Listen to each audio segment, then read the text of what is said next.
never should have let him walk me home. But the truth is, I wanted him to ask. It was late, the kind of late that blurs rules and softens edges.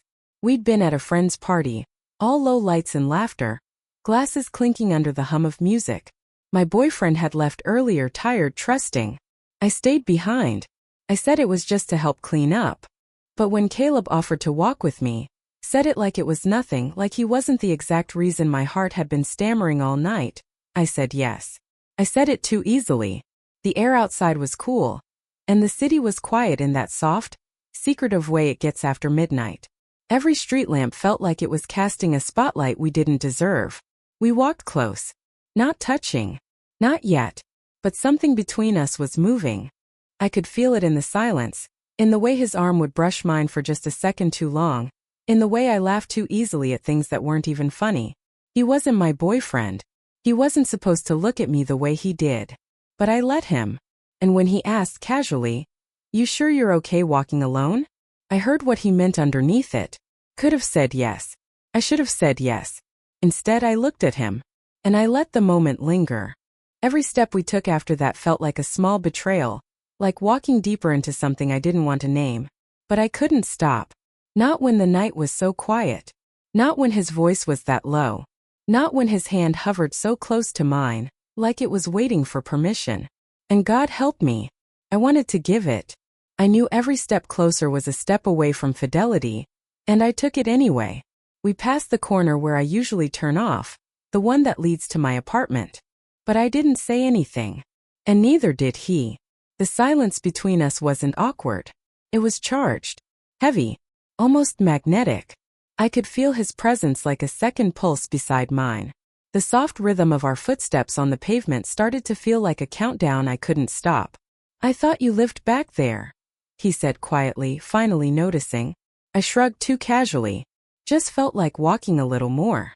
He didn't question it. He just nodded, that knowing little smile flickering at the corner of his mouth, like he could see right through me. Thing is, Caleb had always been around, part of our friend group, smart, observant, easy to talk to. But lately there'd been this shift that neither of us ever acknowledged out loud. Little glances that lasted too long. Jokes that hinted at things they shouldn't. The kind of tension that doesn't need words. It just lingers. And now here we were. Alone. Close. Too close. He looked over at me, and for a moment I thought he might say something. Something real. Something that would make this harder to pretend away tomorrow. But instead he just said, "You always walk this slow?" I smiled. Maybe I just don't want to get home yet. There it was again, the way he looked at me when I said things like that. Not shocked. Not offended.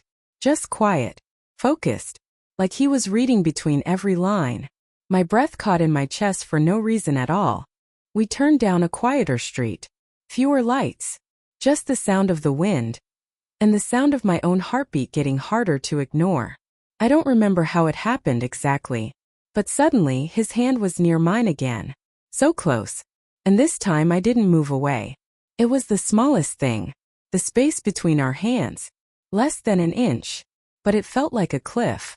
And standing at the edge of it, I couldn't stop thinking about how easy it would be to fall. He didn't grab me. He didn't rush. He just walked beside me, so still, so steady, like he was giving me the choice. Like he already knew what I wanted, and was only waiting for me to admit it. I told myself it was nothing.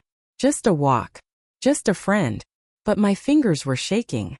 And when the back of his hand finally brushed against mine, soft, accidental, not so accidental. I swear it felt like electricity. Neither of us said a word. But I slowed my pace. And he matched it. The air between us thickened, as if every breath had to push through some kind of invisible heat. He glanced at me, and that look, it wasn't loud or cocky. It was quiet. Careful, but intense.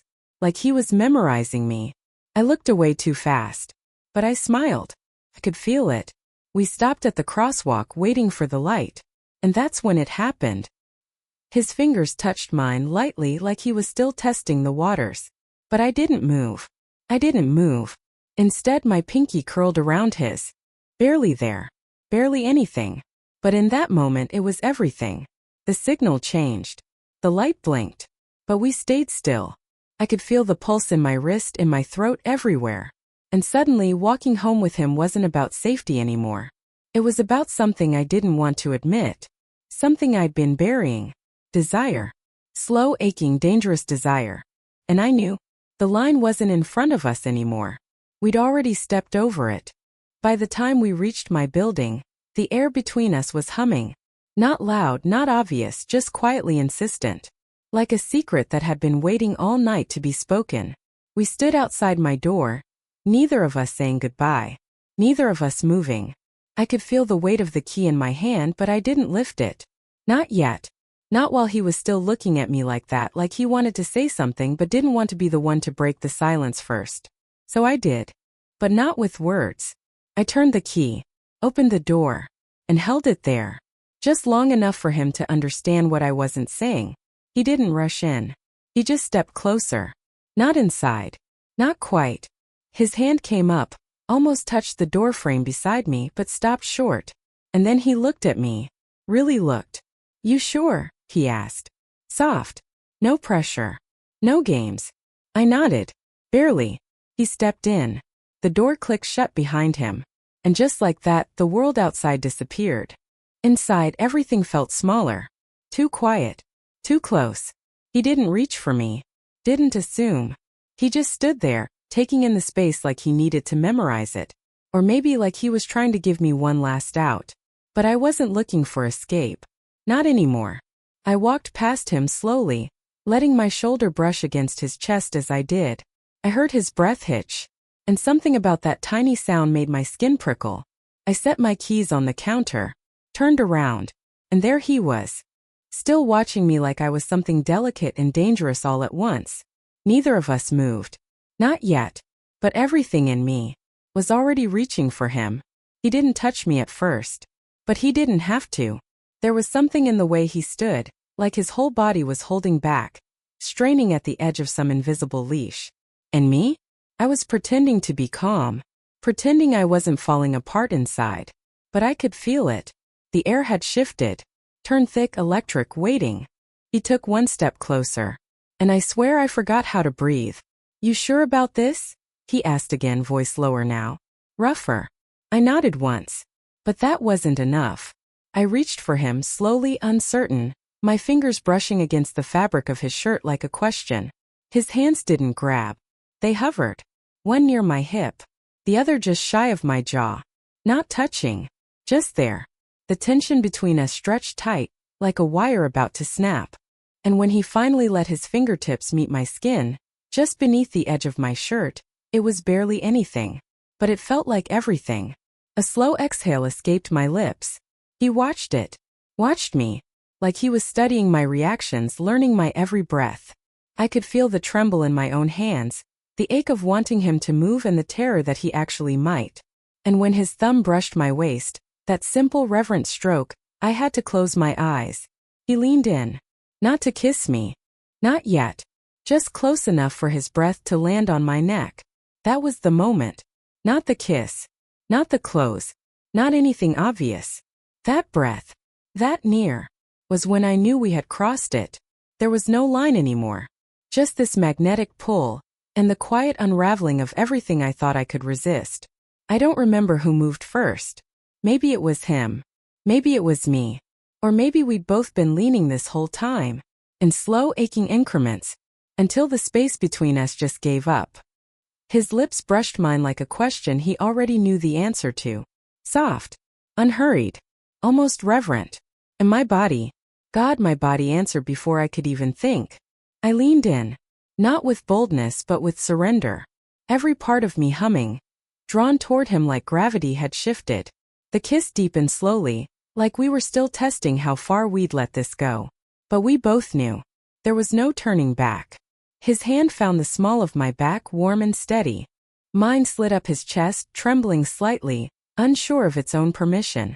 We didn't speak. Didn't need to. The sound of my breath catching in my throat said enough. He pulled back for just a second, his forehead resting against mine. I could feel his heartbeat through his shirt. Could feel mine answering too fast, too loud. "You okay?" he whispered. I nodded. Lied. "I'm fine." But I wasn't. I was shaking. From adrenaline, from guilt, from the terrifying sweetness of it all. Because nothing about this felt wrong. It should have. It should have. But all I could feel was the pull of him, the safety in his touch, the ache he awakened, the heat gathering low and slow beneath my skin. He kissed me again. Deeper this time. And this time I didn't hesitate. I kissed him like I was starving. Like I'd been holding my breath for months. And he was the first inhale. Somewhere in the dim hush of my apartment, time folded in on itself. There was only skin and silence in the places where they met. He wasn't rushed. He wasn't demanding. Every move he made asked a question, and my body answered before I could stop it. When his hand slid beneath my sweater, I didn't stop him. I leaned in, welcomed the warmth. When his lips moved along my shoulder, slow, patient, almost reverent, my breath trembled out of me like it had been waiting for that moment all night. There were flashes, sharp and soft all at once. His mouth brushing the side of my neck. His fingers mapping places I hadn't realized were starving. His voice low, barely there, saying my name like it held weight. I wanted to stop. I should have. I thought of him, my boyfriend. The one who trusted me. The one who'd kissed my forehead before leaving the party. But the thought faded like a dream slipping away at dawn. Because Caleb was here. Present in a way I hadn't felt in so long. With him, I didn't feel invisible. I felt seen. Undone. Like someone was finally reading the parts of me I kept buried. He pulled back just enough to look at me, really look. And I felt exposed, like he could see every crack, every flaw, every forbidden want. You don't have to do this, he said, voice barely a whisper. And that was the worst part. Because he meant it. He would have walked away. He would have left me untouched. But I touched him. I closed the space between us. Put my hand on his chest. And leaned in like I was answering something deeper than logic. There was no noise. No storm. Just the sound of my own heart breaking a little. As I let myself fall. Morning came like a whisper I didn't want to hear. Soft light spilled through the window, catching on the edge of the night we'd broken. And I lay there, still silent, listening to the hum of my own guilt rise with the sun. Caleb was asleep beside me. Or maybe just pretending. Either way, we didn't speak. Not yet. Not when the air still tasted like memory. I stared at the ceiling, replaying every moment that led me here. The look in his eyes. The way my body had leaned before my mind could say no. The line I said I'd never cross. Now somewhere far behind us, erased by breath and heat and need. I should have felt shame. Maybe I did. But it was tangled. Because beneath the ache in my chest was this terrifying, tender truth. I wanted it. Not the betrayal. Not the mess. But the way he saw me. The way he touched me like I was something worth trembling for. He turned to face me, quiet, unsure. His eyes softer than I expected. Hey, he said. Just that. Like he wasn't sure what world we'd woken into. I didn't answer. Not right away. Because how do you explain the feeling of being completely unraveled? And somehow more whole because of it? I don't know how long we stayed like that. Two people caught between want and regret. Eventually he left. No promises. No what now. Just a look that said, this wasn't nothing. And I knew I'd carry it. In the way I flinched when my boyfriend touched me. In the pause between texts. In the part of me that still burned when I remembered the way Caleb's breath felt on my neck. I crossed the line that night. But what haunts me more is how easy it was.